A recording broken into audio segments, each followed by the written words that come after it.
Hey there, I'm Lee Ullman here with some big news from the National Young Farmers Coalition.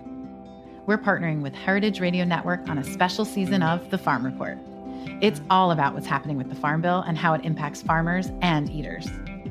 I am growing diversified vegetables on land that's been in our family for 150 years. And so with the pandemic, gentrification, property values going up, we had to sell the land and we lost it. Join us as we uncover the untold stories behind this massive piece of legislation that shapes how we grow our food, what we eat, and so much more. The problems we have had, those are things that come from earlier Farm Bill and USDA policy, right? Like Earl Butz, get big or get out. You know, it's my responsibility to know not only what I'm eating, but then like how that all came to be. And realize like, wow, like this piece of legislation, all this money, like it's technically something that I support as a taxpayer. While Congress debates the next Farm Bill, this is not just an invitation to listen. It's a call to action. Be part of the conversation. Subscribe to the Farm Report on Heritage Radio Network, wherever you listen to podcasts. You're listening to Heritage Radio Network. Since 2009, HRN podcasts have been exploring the wide world of food, beverage, and agriculture. Learn more at heritageradionetwork.org. This episode is brought to you by Roberta's, home of Heritage Radio Network for 10 years. Learn more about Roberta's at robertaspizza.com. We talk about food, we talk about music, with musical dudes, finger on the pulse, snacky tunes. Hello, welcome to Snacky Tunes. I'm your host, Darren Bresnitz. Big shout out to everyone who came out to Snacky Tunes Salon, our first live event in a few years, hosted at Chow Now here in LA. We're going to have a few more events in the near future, so please stay tuned.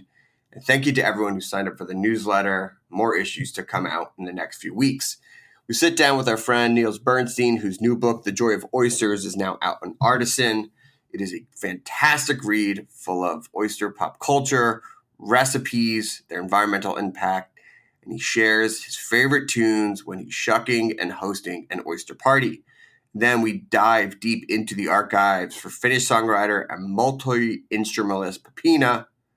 She shares a live in-studio performance with us, including her song, Moments. It's a really great chat and a really good time. One note in our conversation about oysters, I say Astral Works instead of Astral Weeks. I apologize, Mr. Morrison. We love the album, no less. So please sit back, relax, and enjoy Snacky Tunes here on Heritage Radio Network.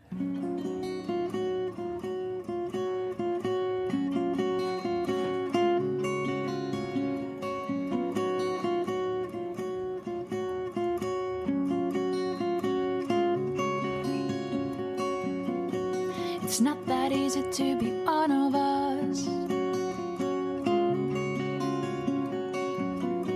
But speaking up seems so dangerous. You shut it down, you shut the mouth.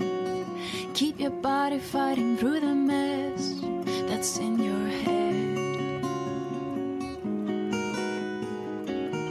All in your head.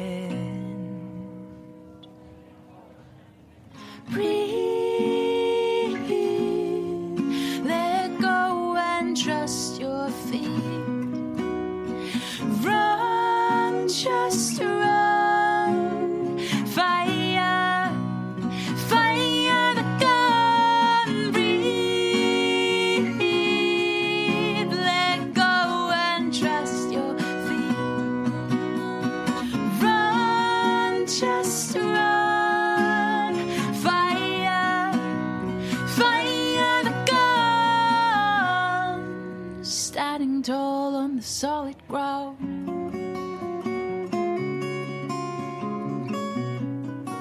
Ain't that something to be proud about?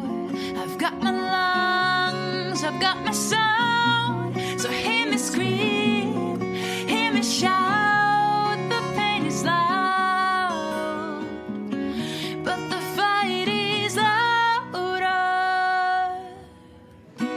Breathe, let go and trust your feet.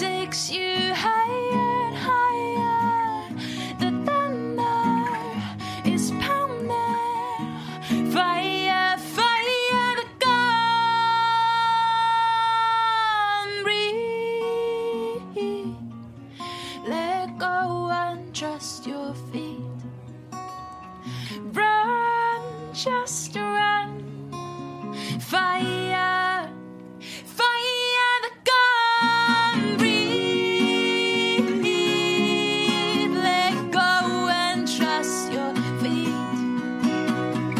Run, just run, fire, fire the gun,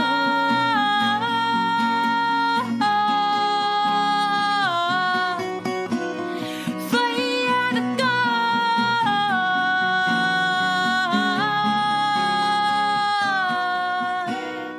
fire the gun. Nils, congratulations. Thank you for joining us on Snacky Tunes. We were Thanks actually for having talking me. the day after the book came out. How does it feel? The book is out. I'm holding it. You're touching it. We work so much in this digital landscape, but I'm flipping through the pages, and it's such a beauty to behold. It's really beautiful. I mean, I'm really thankful to Artisan that they made it beautiful without any input from me in that regard. But, you know, having worked in music so long where there's also Tuesday release dates, it really feels like Yeah. finally am getting my own record release, you know? No, it's great. Especially now since so many albums don't even get a physical release. Right. You gotta This is something Exactly. you can really tote around town. You can like leave this on the table and be like, what am I reading? Oh, Yeah. this is my book. This is my book. And I will say that, like, you know, I saw the layouts for so long, so I thought it was kind of anticlimactic when I actually received it in hand, but not at all. I mean, No. I'm still really giddy when I can actually browse through it and hold it. Yeah, there's something about like flipping through instead of scrolling through that really brings it to life. Yeah, it's true. It's true. So, I mean, listen, I've been a fan of Oysters, I think maybe since I don't know. I mean, I've been belling up to the bar at Maison Premiere for a decade plus, and they've always been in my life, but I feel like they really made their way back into the mainstream over the last few years. Even those who may have found it squeamish have now found it this accoutrement to sunset, sipping champagne and having a dozen oysters or something like that. Yeah. What do you think's attributed to that return, and what made oysters go out of fashion in the first place? It's a really good question. I think a lot of it is the proliferation of oyster farming and the improvement in oyster farming.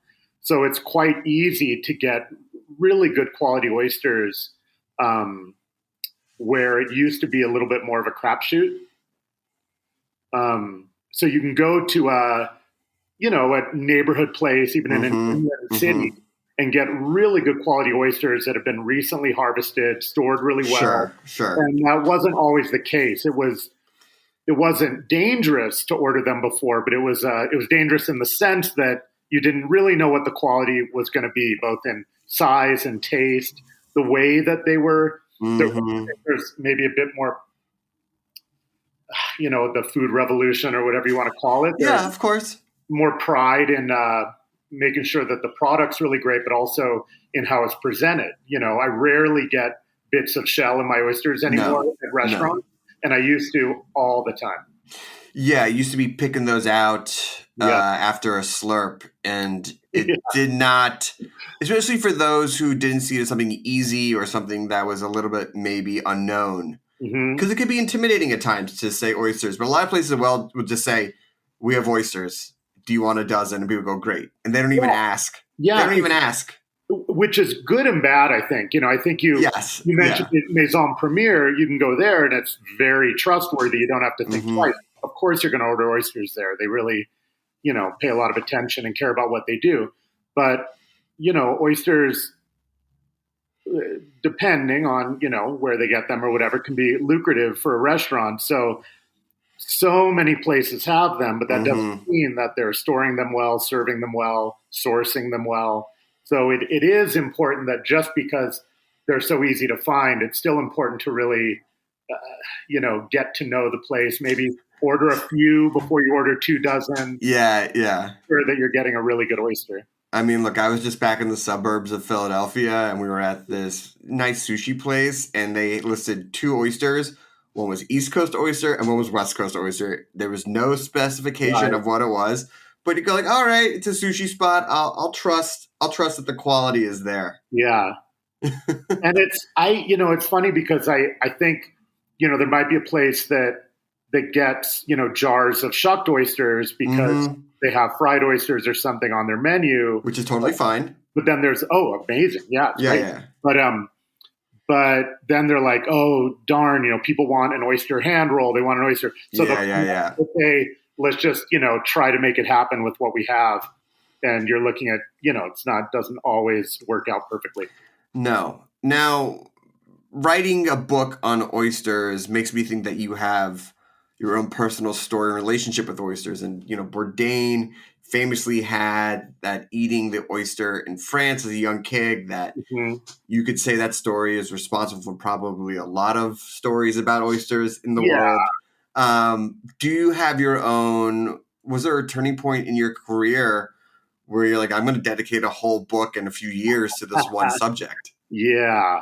In terms of my kind of revelatory experience with oysters, I don't remember anything, and like they were just always there. Specific events, not just about oysters. I just don't remember anything. I grew up in Seattle where they were quite prevalent. And more importantly, we didn't have a lot of money and we were really into food. So we were interested in things that we could obtain for free. So, the beautiful yellow Italian plum trees around town. Sure. Himalayan blackberries that grow on the side of the road in Seattle. And it meant going a little bit out of town and digging for clams and grabbing oysters. So it was really I think I had maybe it's just Norwegian blood. I think I had a taste for seafood from a really, really young age. Sure. The salinity in your veins. I think so. Even, really stronger fish I always really liked as a kid. So it wasn't like, oh my God, what a, bizarre thing that I either was blown away by or had to take a liking to. I just kind of liked it. I lumped it in with squid and scallops and clam and everything else that we were eating. But, the initial appeal was that it was just incredible to me that they took years to come to maturity and you could just pluck them off rocks in low tide. It just seemed like magic. Yeah, it is a little bit of magic, and that magic is sort of peeked into in the book because you get into the growing cycle and how it all comes to be from seed, because it is a seed, to plate in many ways. And I think what really surprised me about the book was that it is an almanac in some ways. It really is this. It's got pop culture. It's got recipes. It's got stories. It's got myth busting and things like that. But it's all focused around the oyster, which, in pitching a book, sometimes when you go out and say, hey, I have this singular subject, you're hanging your hat on it. And it's great because you took it in a lot of different tangents. But still, you got to like an oyster to like this book, at least from like, I'm going to buy this and publish this. How was that process in the pitching? I think for me, I really like single subject books. I think they're a fun way to just play around and go deep, but also going broad. There's just like, okay, if I'm going to do oysters, let's do everything about oysters. And I noticed that a lot of the oyster books on the market, they're really good. But they can be kind of micro. There's the Kurlansky book, The Big Oyster, about the oyster influence in New York, which is an unbelievable book, like all of his. But it's very specific. It's this, it's a historical tale of the importance of oysters in history. And there's a lot that go really deep into specific farms. There's ones that are just recipe based. I just kind of wanted to do one that was more playful, and that whatever your level of oyster interest or oyster knowledge, you could just kind of open to the middle and find something interesting or fun or inspiring or whatever. So I think, I can't speak for the publisher, but I think it was kind of that spirit of, it's kind of a coffee table book. It's kind of a cookbook. Yes. Yeah. If you're going to buy one book on oysters or bring it to a party or something. It's it's not out of reach of somebody. Anybody that has the faintest interest in oysters will find a lot to like, I guess. I think one of the things I liked so much was how much pop culture and other parts of history that you brought into it, where the oyster was the inspiration for something. And even in opening up the book, you have this Eleanor Clark quote, "If you don't love life, you can't enjoy an oyster." Yeah. And there's other quotes. It made me realize, Shakespeare, Tom Robbins, Oscar Wilde. I was like, oh, wow, oysters are really throughout history. But why start the book with that quote? And how much do you believe the fact that if you don't like an oyster, because again, it is very subjective, you like it, you can't enjoy life? Yeah. Well, oysters are alive. Mm-hmm. The moment you eat them, there's something very sensual about them, whether it's the way they look, the way they feel, the way they taste, the situation you're in when you're eating them. And there's, they, as much as people like to talk about that they used to be a food for the poor when they were very, prevalent in the 1800s, right. They've always been a food for the rich as well. They've always had this connotation of luxury. So I think it's this kind of when you like oysters, you're appreciating the sensuality, the light, the power, the strength in the flavor. You're not looking for something tasteless. And I don't know, it's like a food you can connect with in a way that you don't connect with a carrot, maybe. So I would tend to agree with that. Yeah. Yeah. You have, I believe it's in the book, and there's famous or similar famous photos of the oyster cart in Lower East Side in turn of the century. And while I've been lucky enough to sit in some very gilded rooms, sipping martinis, eating oysters, obviously this doesn't exist anymore, but God, would I love to be getting off the subway and seeing an oyster cart guy and go, you know what, I'll do half a dozen on the way home. Yeah. The Chinese takeout container. I had no idea. And it's just because it was folded paper, and it was a way to, like you say, when you were just like, ooh, give me a scoop of oysters out of that barrel. It was a very cheap, convenient way to bring them home. Yeah. I feel like with the hot summer days in New York, a hot scoop of oysters on the cart, maybe the health department isn't passing it these days, but man, that would be nice. That would be nice to pick up. Yeah, and they're reasonably resilient. You don't want to stop off for too long of a round of drinks on the way home with your scoop of oysters on a hot day, but you can make your way home with them. I think from what I could glean, to really oversimplify it, is that there was a whole lot of oysters, and the rich people got the best oysters. Sure. And the other people got fine oysters. Fine oysters. But hey, we've all had fine oysters, and they're still pretty good oysters. It's like pizza. Yeah. We're going to have a quick musical break, and then we come back. I want to talk a little bit about the recipes and a little bit of the music that you like to play while shucking oysters and hosting a party. Okay, perfect. We have a song from the archives here on Snacky Tunes on Heritage Radio Network.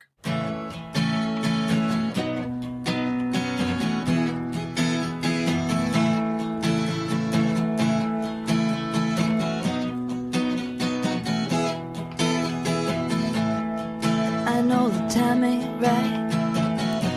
I just wanna believe you're worth the fight, but I gotta take my time before I walk in blind. 'Cause everybody's telling me to watch out. Even I can see there will be fallout. 'Cause I'm filling my mind up with doubt. If you want out, then say something. No, don't you leave me in the dark now. Just say something. Keep waiting and I'm gonna break down.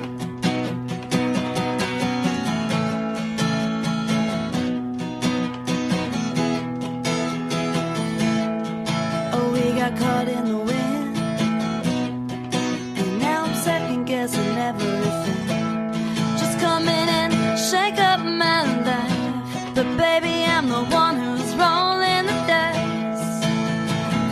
Everybody's telling me to watch out. You know, even I could see there would be fallout. 'Cause you're filling my mind up with doubt.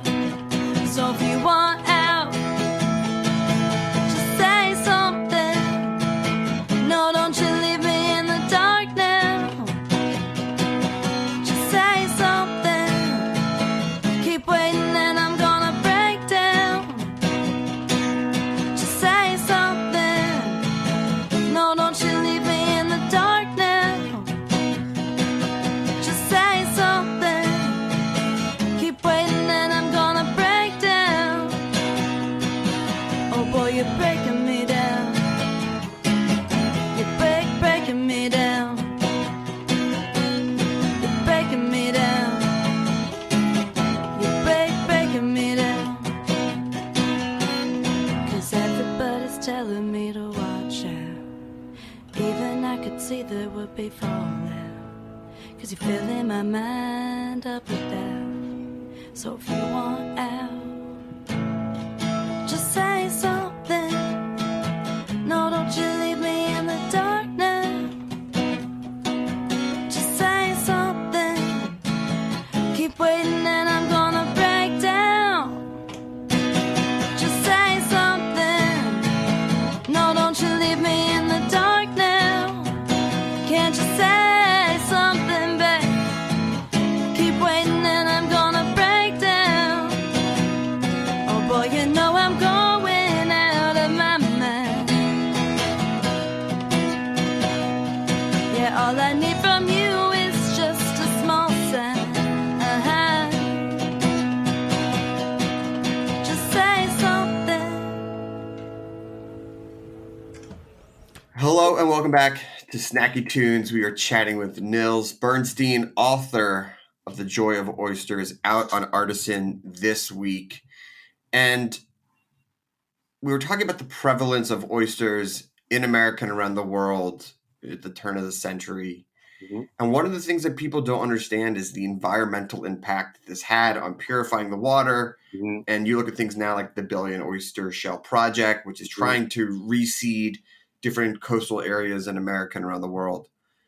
And while it's a known fact about how they would purify water and things like that, it actually is pretty prevalent in your book to talk about how these really fit into the ecosystem.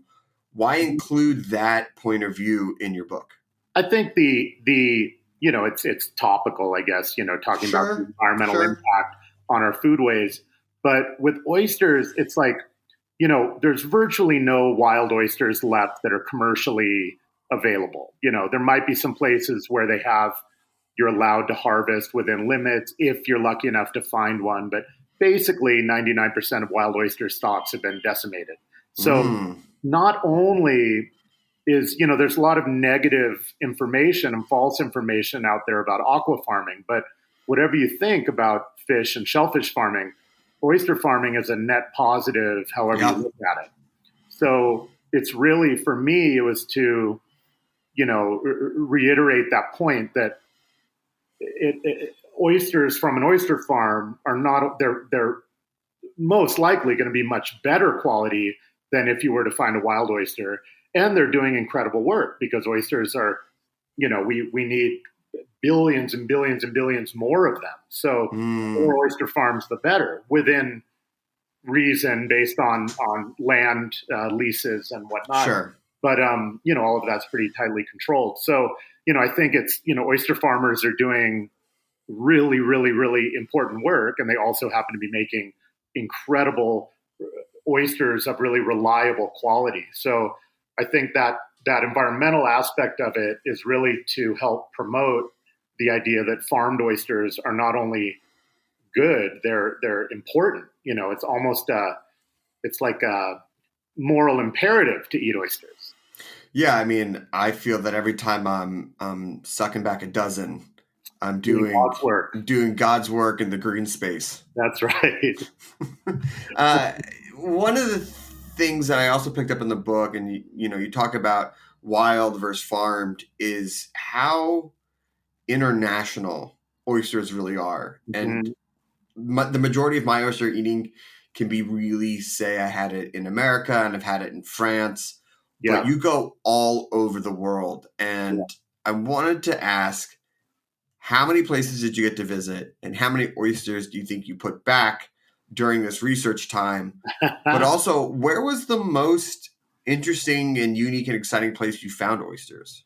I think, my oyster interest is a lifelong thing. So over the years, I've, been lucky enough to have oysters and visit oyster farms in a lot of places. But I would say a few places where I was not really, well, maybe a little surprised to see how deeply oysters were connected to the food and the culture was in Ireland. Wow. Yeah. Not in my mind at all. Huge oyster. And in fact, French people hate this, but a good amount of the oysters in France are Irish oysters that are finished in France. But they originate, they start their life in Ireland.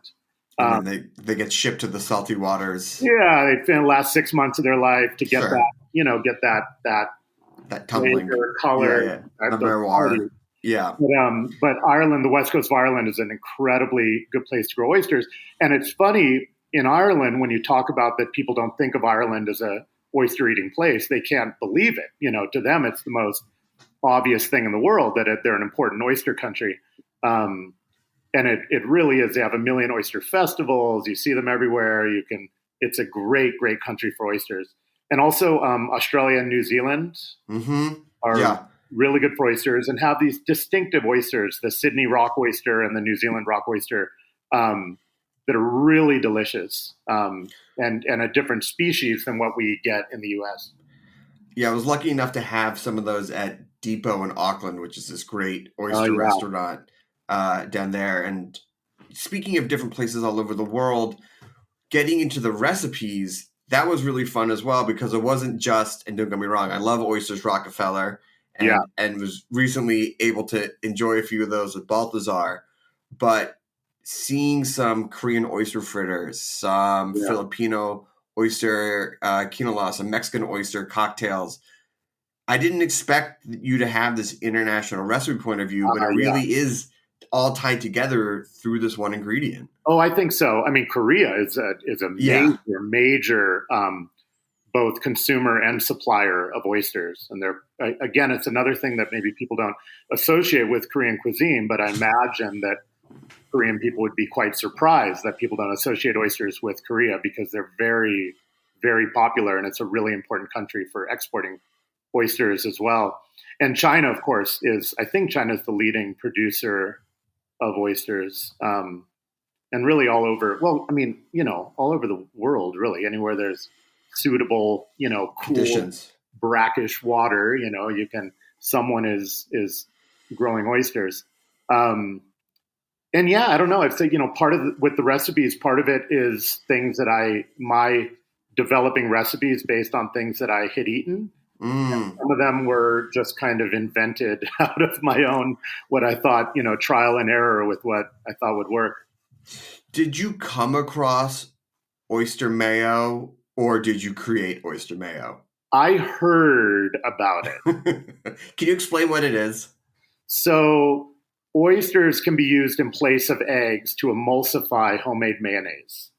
Wild. It's wild. And in fact, I found that also the case with regular mayo. If you do it like in a Vitamix or something that's too fast, it can break it. Yeah.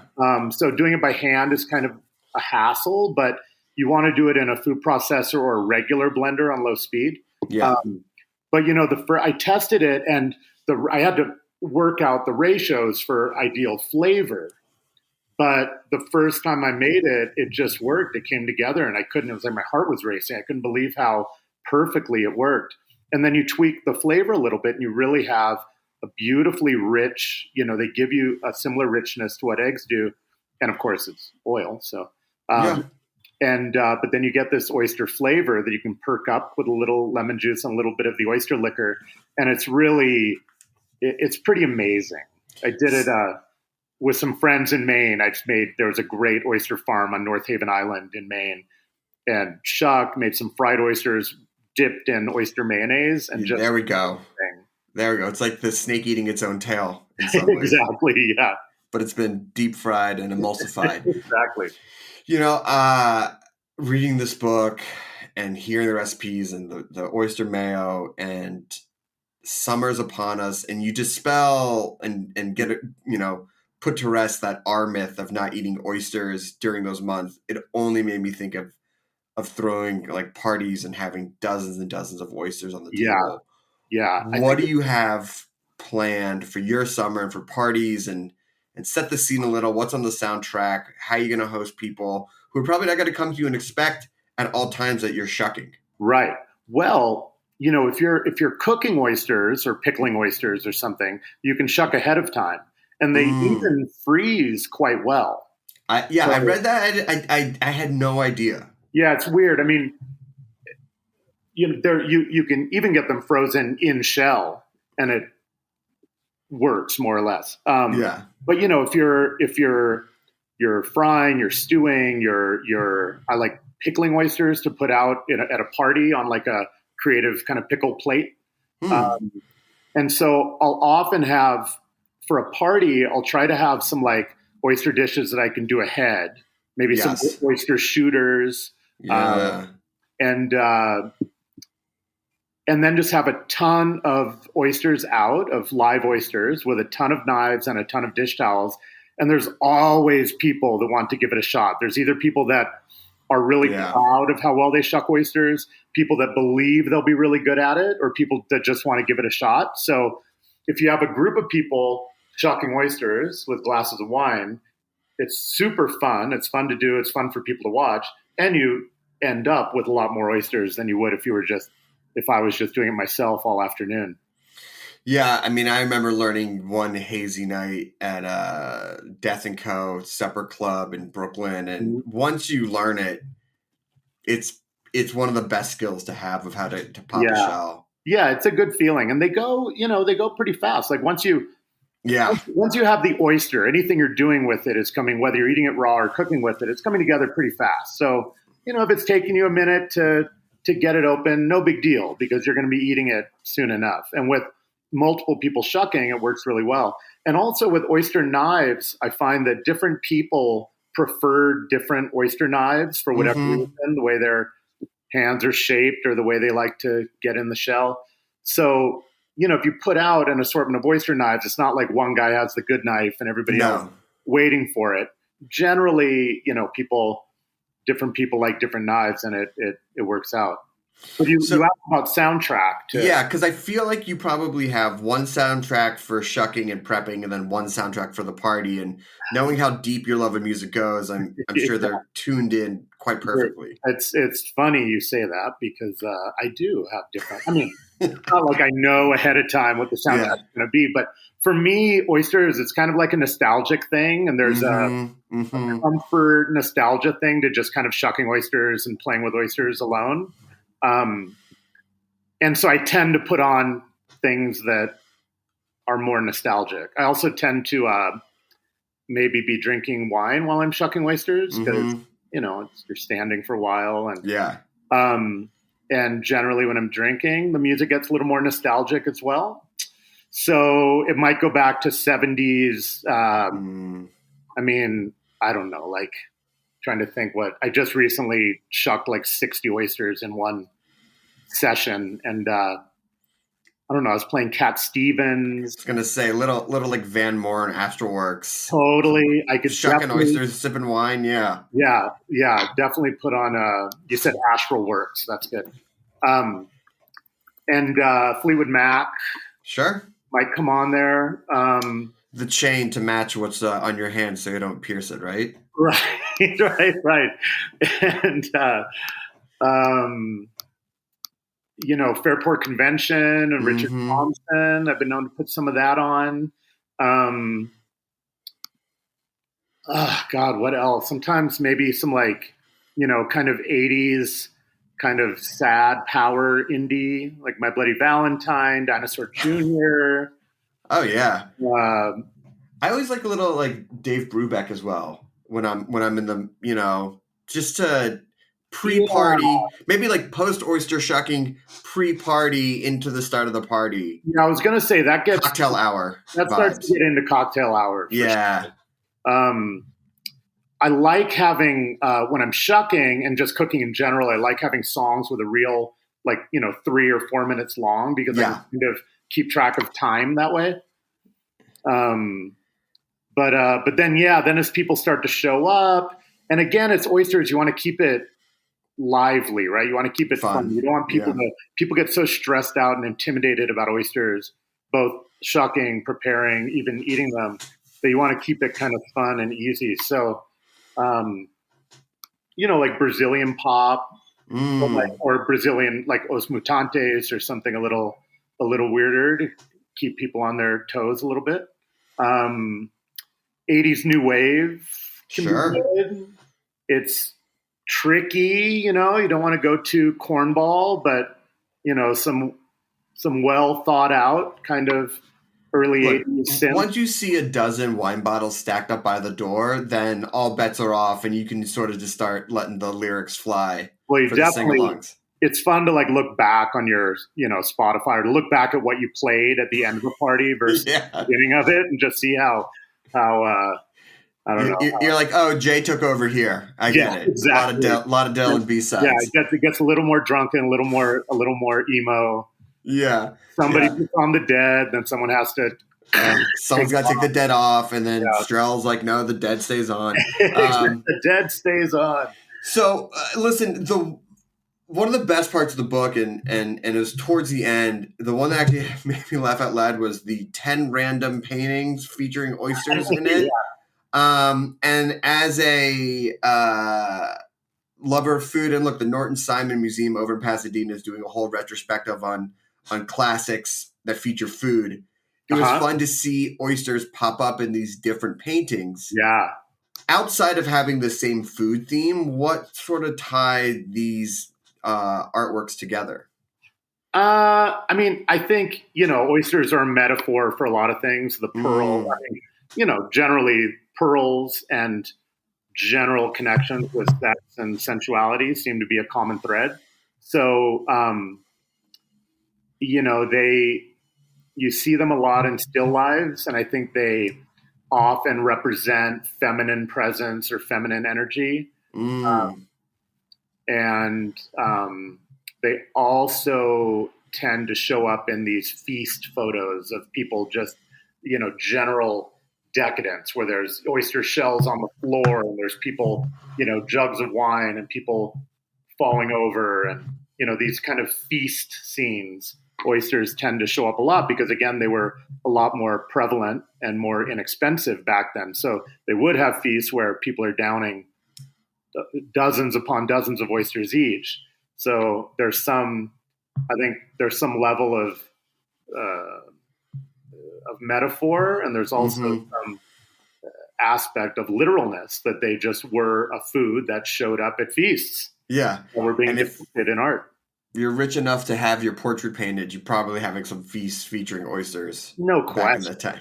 It was funny. I went to the Met recently, and it was amazing how many different rooms and eras and exhibitions had oysters worked into the artwork somehow. Yeah, look, like I said, I felt the same way when I was reading the quotes. I was like, wow, oysters have really been with us all these years. Listen, congratulations. Joy of Oysters out now in Artisan. If people want to order the book, where can they go? And if they want to follow along on your adventures, where can they go? Well, I guess Instagram is best for me. It's just my name, Nils Bernstein. The book is available everywhere. I don't know how better to... My favorite bookstore, everywhere. I like the idea of people buying it at physical bookstores. A physical book, you buy it at a physical bookstore. I'm really looking forward to traveling around the U.S. and actually holding it in my hand and taking selfies with the book in bookstores. Yes. Do you have any plans for a book tour coming up? I do. Yeah. It's, I'm going to do May 17th in Seattle. It's the first, event with Hama Hama Oysters and the chef Renee Erickson at Book Lager. Could you get a better oyster chef to partner with? Incredible. No, it's going to be in June, we're doing, San Francisco, LA, Santa Barbara, East Coast, Boston or Duxbury with Island Creek. Sure. New York eventually, haven't planned it yet. I think Newport, maybe Mystic, DC, Maine. So yeah, still in the process of working everything out, but some really, really, really fun stuff planned. Amazing. Well, I cannot thank you enough. Congratulations on this. Thank you so much. I'm such a Snacky Tunes freak, so I'm really appreciative. Yeah. I mean, listen, it's an absolute joy to have you on, and it was an absolute blast to read. And it's been a while since I've outright laughed in the best way possible. That's amazing. So thank you for that so much. We have another song from the archives, and then a live performance here on Snacky Tunes on Heritage Radio Network.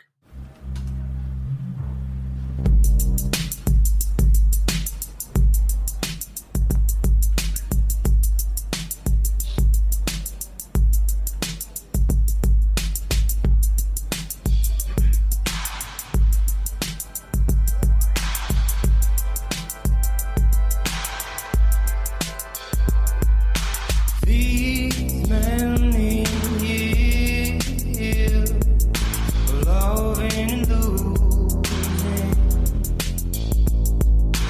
wave of vision comes when I least expect it. So I'm holding your hand while I'm up on the hill, and I lean down and say that I feel how you feel. Do you wanna talk to someone else tonight? Do you wanna talk to someone else in someone else's life? Do you wanna talk to someone else tonight? Do you wanna talk to someone else in someone else's life?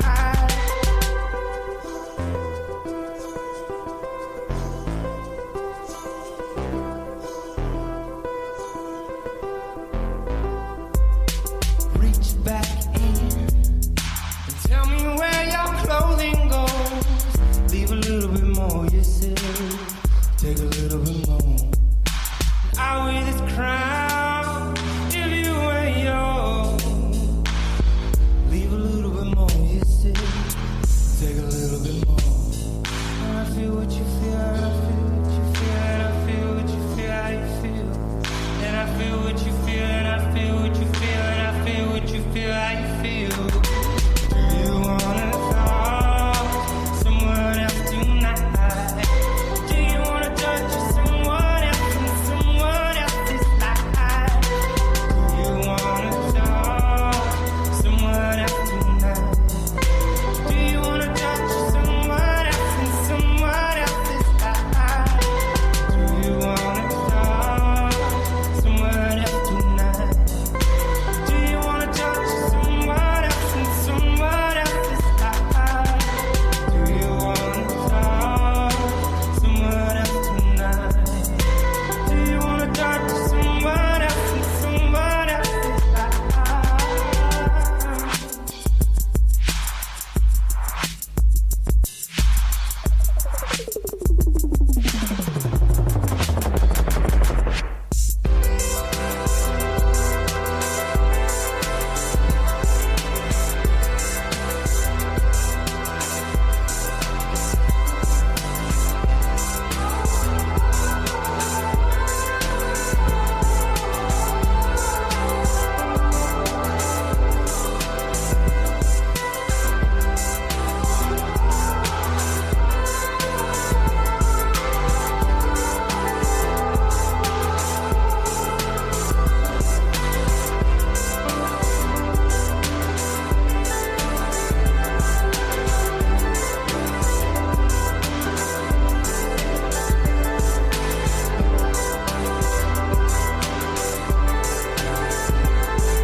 This episode is brought to you by Roberta's, home of Heritage Radio Network for 10 years. Roberta's was founded in Bushwick in 2008 and has become one of the most iconic restaurants in the country. HRN made its home inside of Roberta's in 2009, and together they have become part of the DIY fabric of the neighborhood. Roberta's, the pizza restaurant, is open for lunch and dinner 7 days a week and serves much more than just the famous wood-fired pizzas. Their team dreams up new salads, pastas, and sandwiches on the regular. Roberta's Tiki Bar is alive and well in the back garden, serving up frozen drinks in the summer and hot toddies in the winter. Stop by the bakery and takeout spot next door for fresh breads, sticky buns, and pizzas to go. And of course, there's the 2 Michelin-starred Blanca tucked away in the garden for truly daring diners. But Roberta's also extends beyond Bushwick, with multiple locations in New York City and now in Los Angeles. You can also find their frozen pies in grocery stores around the country. The spirit of Roberta's, like Heritage Radio Network, is everywhere. Here's to many more years of pizza-powered radio. Peppina. Hey. Welcome to Snacky Tunes. Thank you so much for having me here. Happy release week. Yeah, thank you. It's very exciting. We're going to get to that in a second. But first, you grew up in Helsinki. Yes, Helsinki, Finland.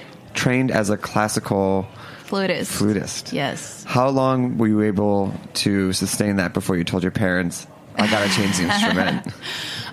They kind of knew. I started playing the flute when I was 7, but then I got my first piano when I was 10. And they really saw the difference of me playing contemporary music and me playing classical music. It was really, I was just playing to please my teacher when I played the flute. And when I played the piano, it was just for myself. Very alive. Yeah. Were you a good student, though?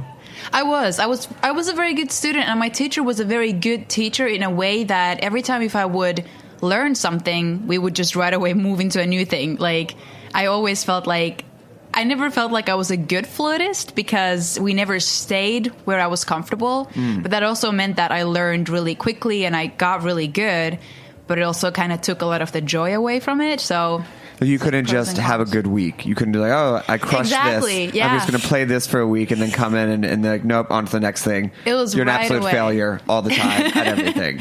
That's how I felt for like 10 years. And then on the very last year when I was more into like making music and I was kind of realizing that, hey, like maybe I could use flute in my music. And it was the first time that I looked at it differently. And I kind of realized that, wow, like, I'm a decent player, but I realized it too late, and I'm still not playing flute at my shows. One day I will, though. Really? It hasn't made it back? It hasn't made it back. I still hear my teacher's voice in the back of my head, like, there's only one way to play it, and it's the right or the wrong way, you know, like, and if it's anything in between, it's wrong. Is that true about the flute? That there's only one way to play it? No, it's not. There's no one way to play any instrument, but it's just the world of classical music. You have to learn how to recreate something that's already done. So in that way, yeah, there is only one way to recreate something. But yeah, I'm definitely gonna bring it back one day. Yeah, one day. Like 2 EPs from now, yes. It's gonna be all flute. All flute. All flute. And you heard it here first. That's yes. a promise. It's a promise. You moved over to piano. When did you start writing songs for yourself? Around that time. So, well, actually, there is proof that I was writing songs before that. My mom actually has this little tiny piece of paper from when I was 6 years old, and I wrote down like a melody. And it was like, Mom, I wrote a song. And she still has that little piece of paper. So it's been just always a part of what I do is creating melodies. But when I got my piano at the age of 10, it was suddenly not just melodies, it was harmonies. It was like this whole world that you could just create. And I wouldn't really learn how to play songs. I was just listening to what I was playing and basically just started writing instrumental music right away. When did you feel that you wrote your first good song? Oh, I don't know about that. Good is such a relative term because I actually do remember one of the first songs that I wrote. I think I was 11 or something, and it was just a really simple piano piece. And I still revisit it. I think that was a good song. First one out the gate. Well, it wasn't the first one, but it was definitely like one of the first. And I think it's all relative. Like, if I would write that today, I would think that, oh, like, it's boring, it's not complex enough, oh, it doesn't have these and this and that. But because I was 11 when I wrote it, like, that was really good for an 11-year-old. When did you start to develop the style that you consider what you're playing now? How many years did that take? Oh, well, I'm still in development 100%. I hope that I'm gonna keep on developing my style till the end. I would never want to find this is what I'm gonna do now. But this specific thing, I would say that it started when I first came to New York 3 years ago, and I made my first EP. And that was the first time I was really introduced to how the music industry really works, like outside of your bedroom, and how, music... Outside of Helsinki. Exactly, and how, like, music is actually produced and what goes into it, and, how pop music is written. Like, of course, there's no one way to write something, but I just learned a lot. And I think, ever since then, I've been just learning, and I'm really excited about this new release, because it definitely is a step to the right direction. I just want to keep going to that direction. Can we hear a song? Yes, you can. What are you going to play for us first? We're going to play a song from the EP. It's called Against the Grain.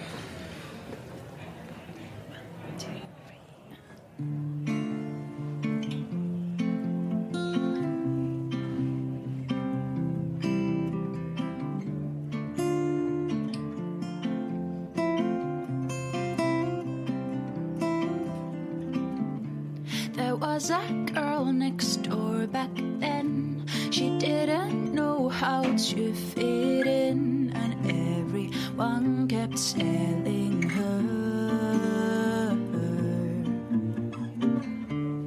don't talk back, don't ask us why. Just sit down quietly and smile. Better to be seen than heard. Is that what it means to be a good girl? Everywhere loves to feel adrenaline. Let no one get in your way. You can be the hero, the heroine. Never back down, don't be afraid. Keep pushing against the grain.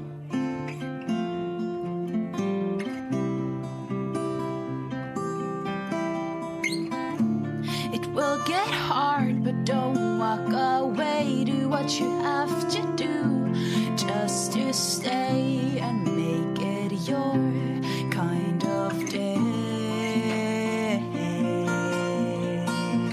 Surrender to the stories in your mind. You'll never know what you may find. Never listen when they call you insane. Just get out there and pave your own way. Everywhere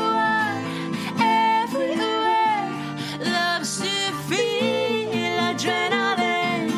Let no one get in your way. You can be the hero, the heroine. Never back down, don't be afraid. Keep pushing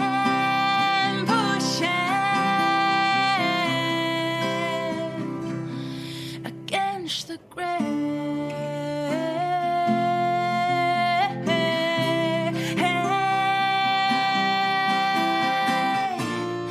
There's no glory without a fight. You'll never know if you don't try.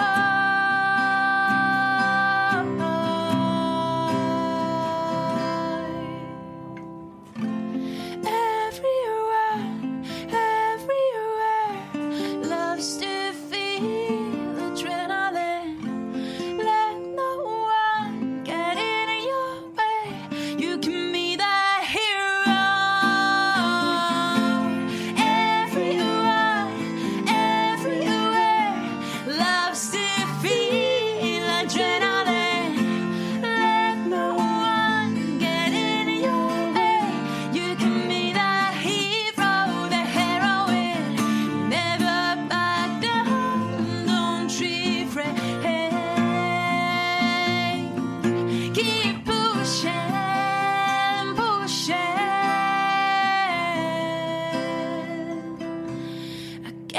touch the grave.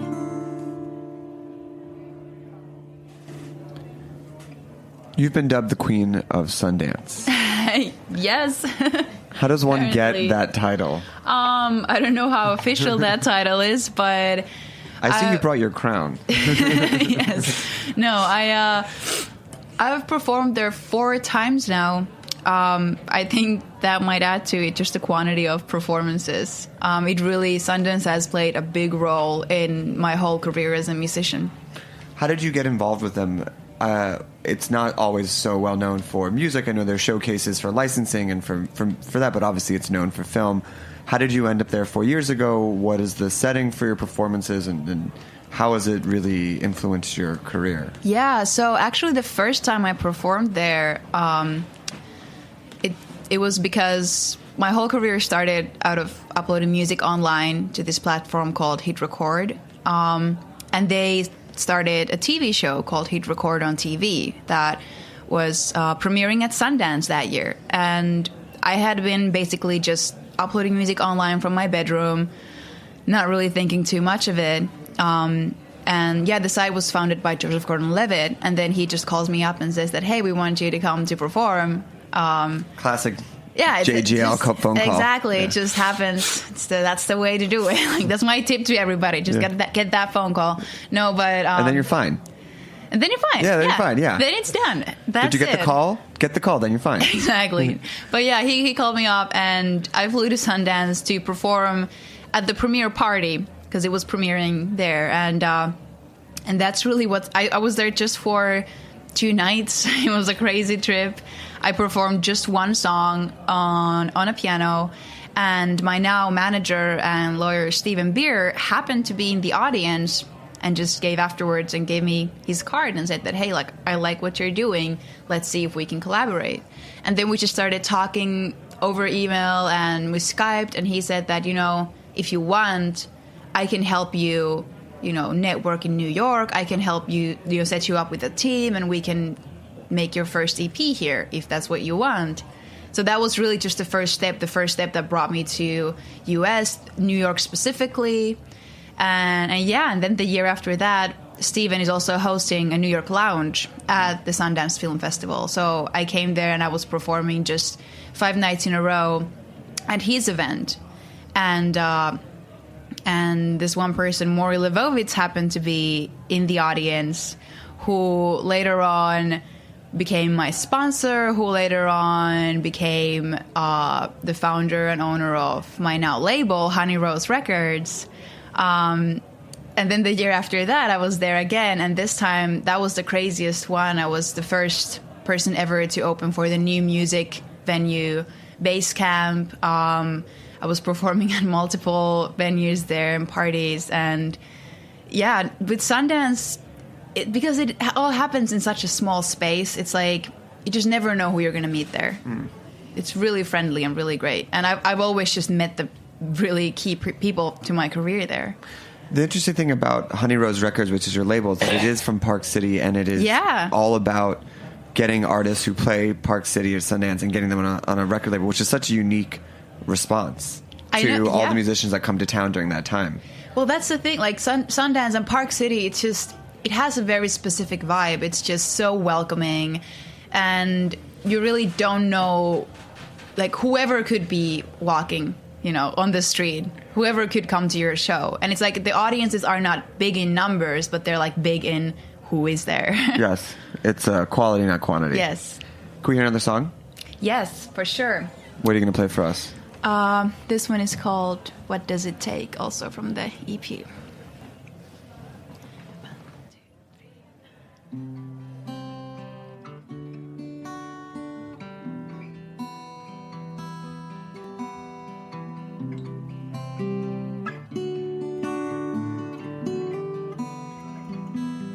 What does it take for us to see we're way across the line?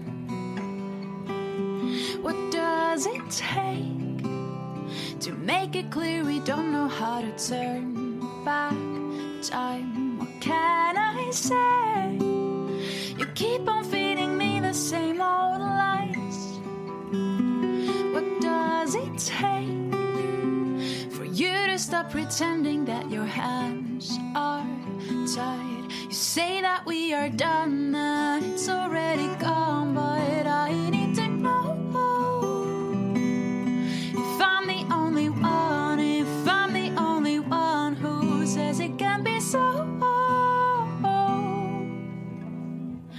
Oh, we must still have some, 'cause I'm nowhere near done. What does it take?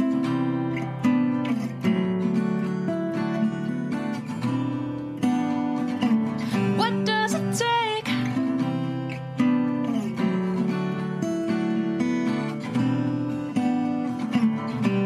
How can you make the show seem like it will just go away? You cannot say you didn't see it coming, didn't see this day. You say that we are done, that it's already gone, but I need to know if I'm the only one, if I'm the only one who says it can be so.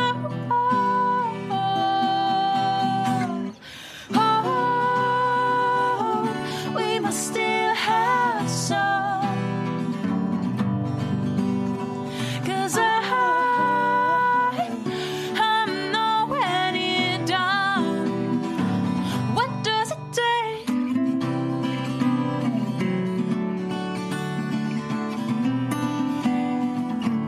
What does it take?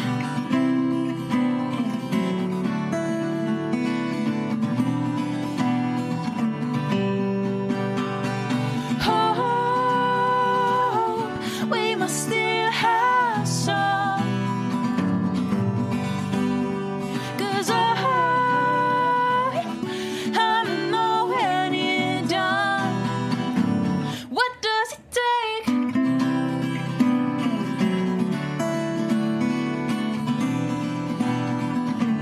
What does it take?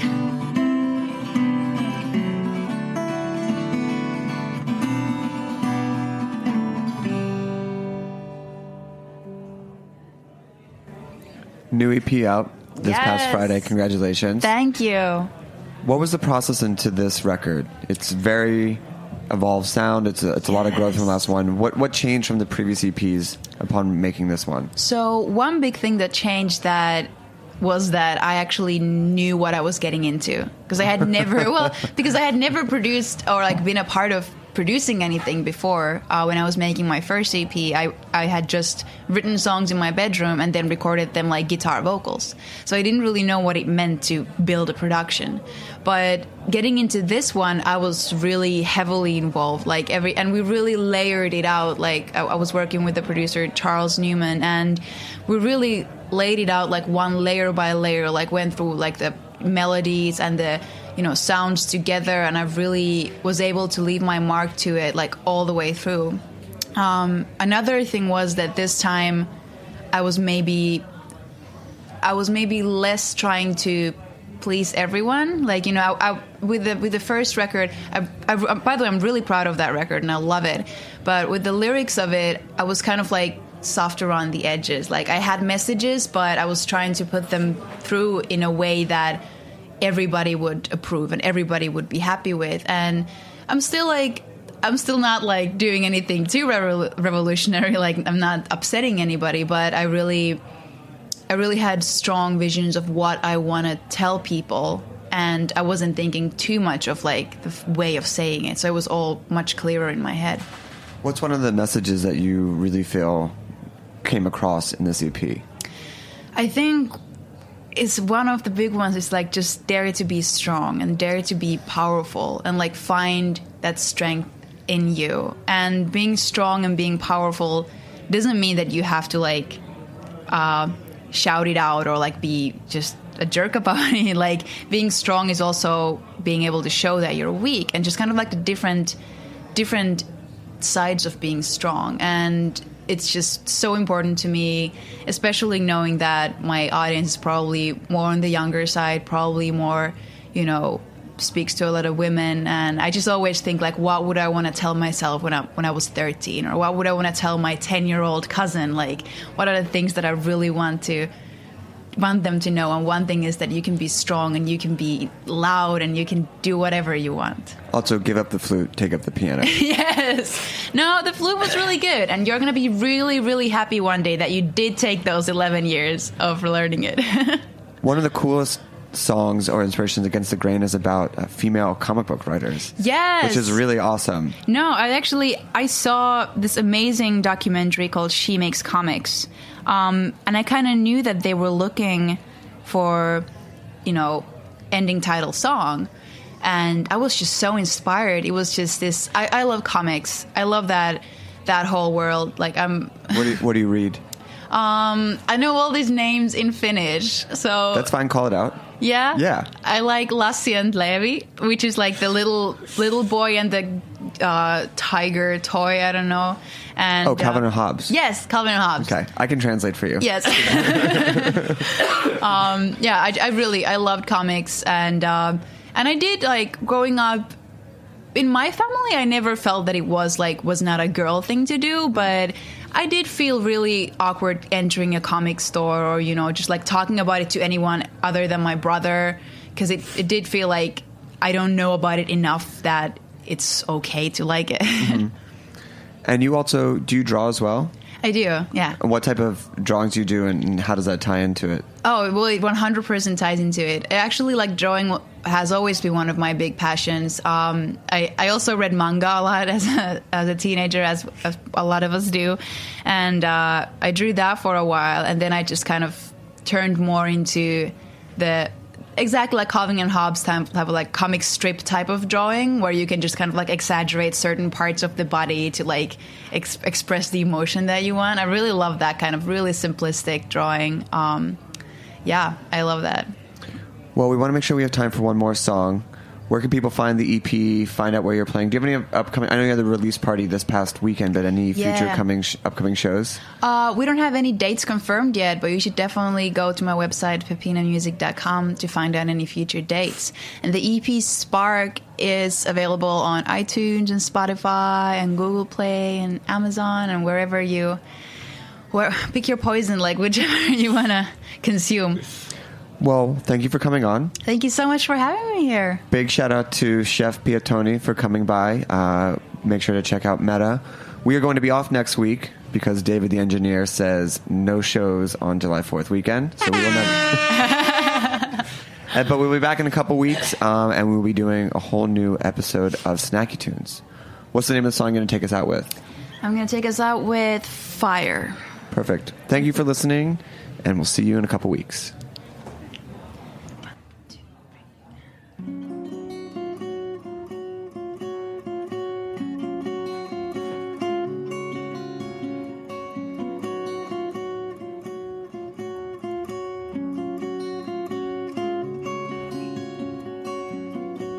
It's not that easy to be one of us.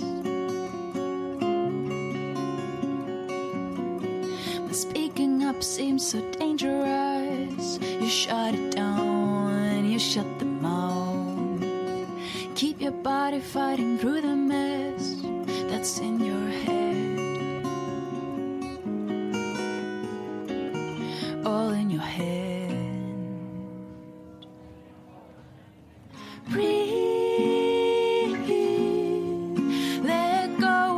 Trust your feet. Run, just run.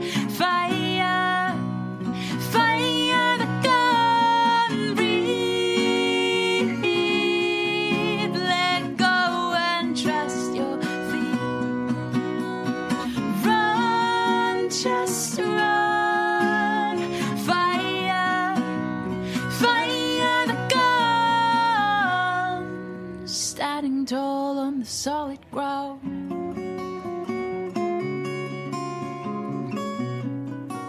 Ain't that something to be proud about? I've got my lungs, I've got my sound. So hear me scream, hear me shout. The pain is loud, but the fight is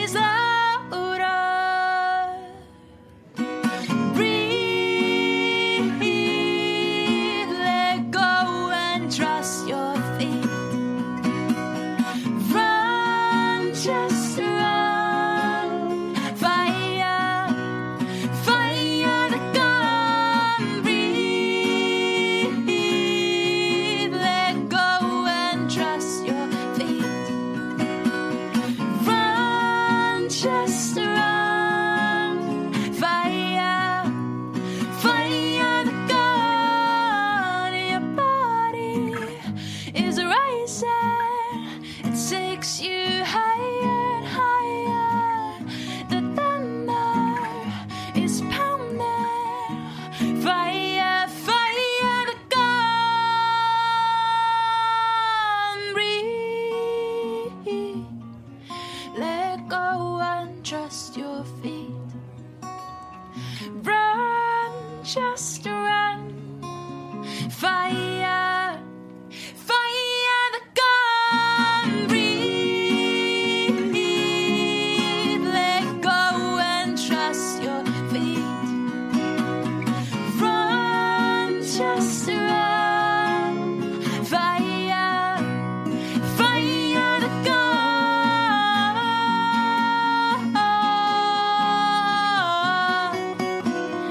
Fire, the gun.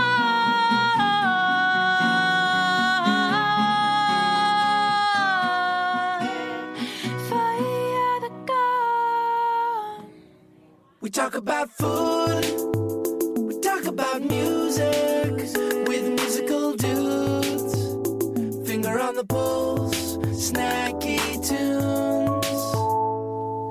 Snacky Tunes is powered by Simplecast. Thanks for listening to Heritage Radio Network, food radio supported by you. Keep in touch at heritageradionetwork.org/subscribe.